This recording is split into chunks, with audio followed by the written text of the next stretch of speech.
දවසක් ඔයාලා හැමෝටම ඉමා ෆැෂන් YouTube channel එකට ඔයාලව ආදරයෙන් පිළිගන්නවා වෙනදා වගේම.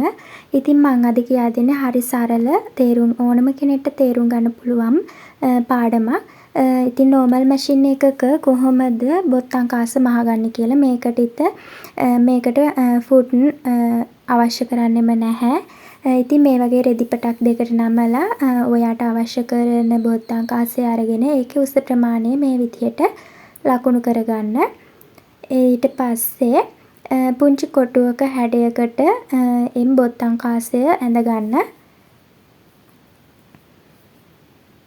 බොත්තම් කාසය ඇඳීමේදී මම විශේෂයෙන්ම කියනවා ඉස්සෙල්ලාම රෙදි අඳින්න කලින් ඔයා අනවශ්‍ය රෙදි කොටසක මහලා පුරුදු වෙලා රෙද්ද මහන්න කියලා. ඒ වගේම තමයි ඔයා රෙද්දේ පෑන් පාවිච්චි කරන්න එපා. පෑන් ප්ලැටික්මන් මොනවත්ම පාවිච්චි කරන්න එපා. රෙදි වර්ගවල ඇඳීම සඳහාම වෙන් වෙන පෑනක් තියෙනවා.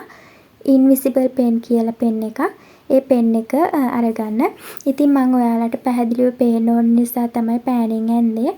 ඒ වගේම තමයි රෙදි කොටසට අවශ්‍ය කරන පාටින්ම නූල් යොදා ගන්න. දැන් මම මේ ඇන්ද රෙදි කොටස පුංචි කොටුව වට 4ක ප්‍රමාණයක් මහ ගන්නවා. වට 4ක් හොඳටම ප්‍රමාණවත්. ඒ වගේම තමයි ඔයා මහගද්දී හැමින් මහ ගන්න. මොකද පුංචි කොටසක් තියෙන නිසා ඇඳගත්ත කොටුවෙන් පිට මැහුනොත් රෙද්ද කැත වෙනවා සහ බොත්තම් කාසය ලොකු වෙන්න පුළුවන්.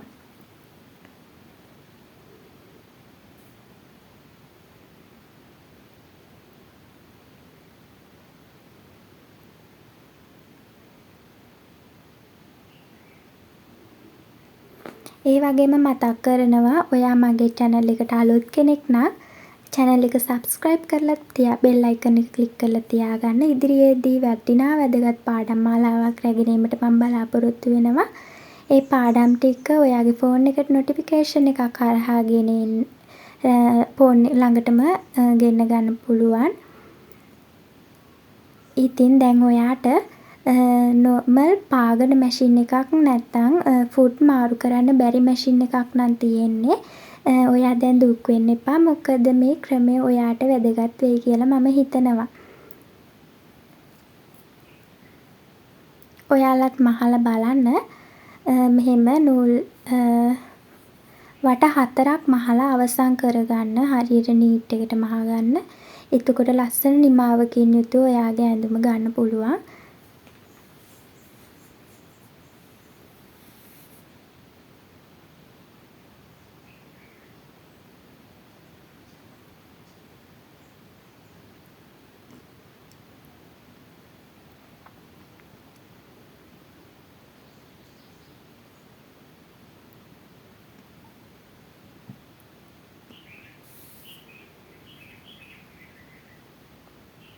මම දැන් වට 4ක් මහගෙන අවසානයේ ටැග් කරගෙන නූල කපා ඉවත් කරගන්නවා.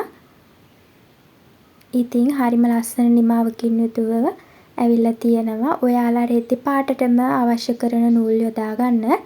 දැන් මේ රෙදි පාට දෙකට නමලා මැද රෙදි කොටස අපි ඉවත් කරගන්න ඕනි. ඒ නිසා ඔයාලා ටිමර් එකක් පාවිච්චි කරනවා නම් වඩාත් හොඳයි. මොකද ටිමර් එකෙන් පුංචි රෙදි කොටසක් උනත් කැපෙනවා. කපද්දි බලාගෙන මොකද අපි මහපු නූල් පට කැපුණොත් එහෙම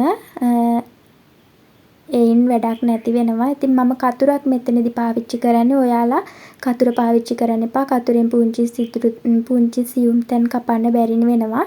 ටිමර් එකම යොදා ගන්න කියලා මම අනුමත කරනවා.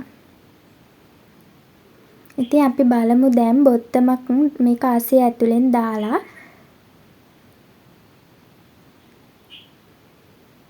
මං හිතනවා අද මම කියා දීපු පාඩම ඔයාලට වැදගත් වෙයි කියලා. ඉතින් අද පාඩම ගැන ඔයාගේ අදහස් කමෙන්ට් එකකින් දාන්න. ඒක මට ලොකු සහයෝගයක්. ඒ වගේම තමයි like කරන්න, share කරන්න.